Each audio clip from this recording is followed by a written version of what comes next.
Monsieur Mandali, bonjour. Vous étiez rapporteur de la proposition de loi sur la gouvernance et la performance portuaire. Cette proposition de loi intervient le 8 décembre alors que la stratégie nationale portuaire promise depuis 2 ans n'est toujours pas intervenue. Est-ce que vous pensez que le calendrier n'est pas un peu tronqué ?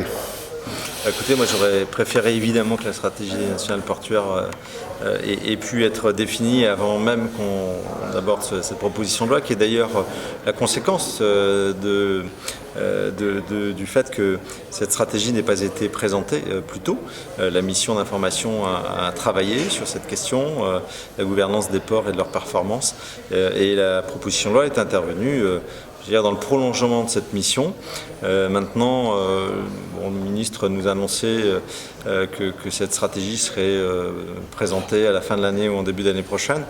Voilà, j'ose espérer que l'ensemble des propositions et des dispositions que nous avons votées fassent l'objet d'une étude attentive, soit par l'Assemblée nationale, soit par le gouvernement, pour intégrer dans cette stratégie les recommandations que nous avons pu faire. Cette proposition de loi a eu un article, l'article 6, sur la régionalisation des ports, qui a amené beaucoup de débats intéressants, d'ailleurs au demeurant de toutes les tendances politiques, de tous les groupes politiques. D'après vous, est-ce que le retrait de cet article 6 ne gâche pas un peu cette loi ?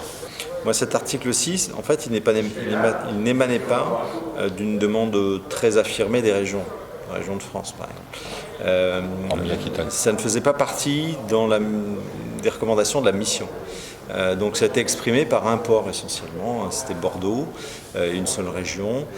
D'autres auraient pu avoir ou pourraient avoir des velléités. Nous, ce qu'on a souhaité en mettant un avis de sagesse, c'était permettre de stabiliser et de rendre lisible la politique et de ne pas changer au fil du temps, les organisations, les compétences, les transferts, etc. Vous voulez de la stabilité, de la visibilité, et puis pour être aussi conforme à la stratégie nationale, à une vision plus globale des grands ports. Vous avez l'appui derrière du gouvernement, ou bien elle s'inscrit un peu, comme vous le disiez tout à l'heure, dans un schéma de rapports qui ont été faits avant même, alors que le gouvernement hésite encore sur sa stratégie nationale portuaire?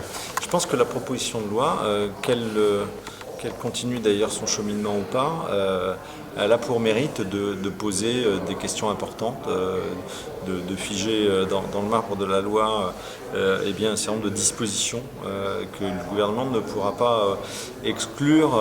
C'est mon intime conviction. Le dialogue se poursuit avec le ministre Jean-Baptiste Djebbari, avec qui j'ai eu l'occasion de travailler quand il était député.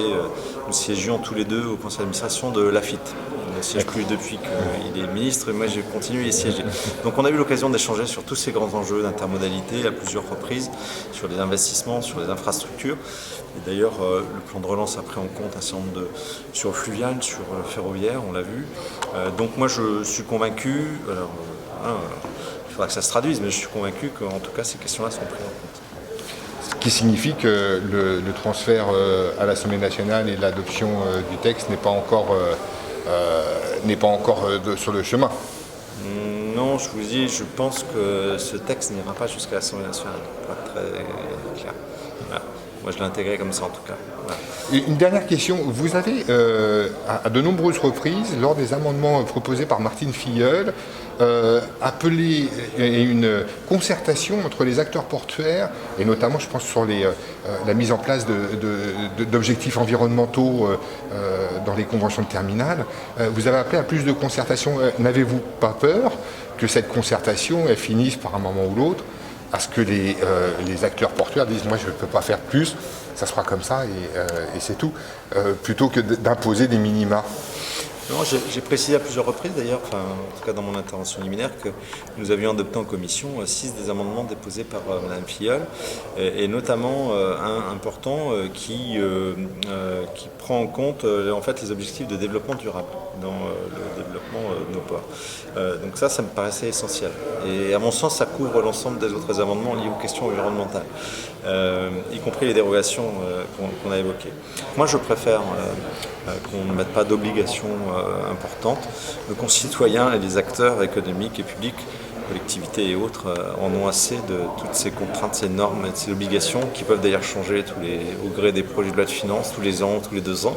Et donc moi je souhaitais qu'on ait un cadre stable sur le plan législatif et que chacun à l'intérieur de ce cadre puisse, en fonction de... Parce que les situations, je l'évoquais également, à Marseille on ne fonctionne pas de la même façon qu'au Havre ou à Dunkerque. Donc, et avoir des règles, la vraie décentralisation c'est pouvoir ajuster et adapter localement. Et moi c'était vraiment l'objectif que je défendais au travers des différentes positions sur les amendements.